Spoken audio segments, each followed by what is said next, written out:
คอนดิเตอร์โอ้คือประจักษ์เนาะ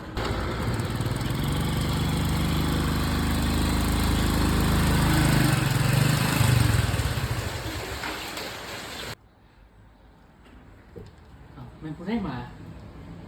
ป้าเคยหาคนไปไปเบิ่งไปทางใดเนาะโอ้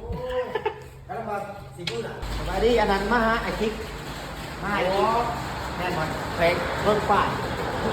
เจ้าได้นัดกับเราวะต้องได้นัดไปถึงหาเราได้ไหน นี่นะครับแม่บอก ต้องได้โทษนัดก็จึงไปหาเราได้ไหนไอ้ทีนี่ โทษนัดกันแล้ว โอ้นัดกับเราเหรอ แม่แม่โทษนัดกันแล้วป่าอยู่ยังหนีไม่ป่า โอ้เจ้าว่าสมว่าในเจ้าเลยฮะ แม่ โอ้โทษนัดกับเราแล้วบอก แม่นัดแล้ว เอ้าก็ค่อยนี่นะ เอา ไอ้ที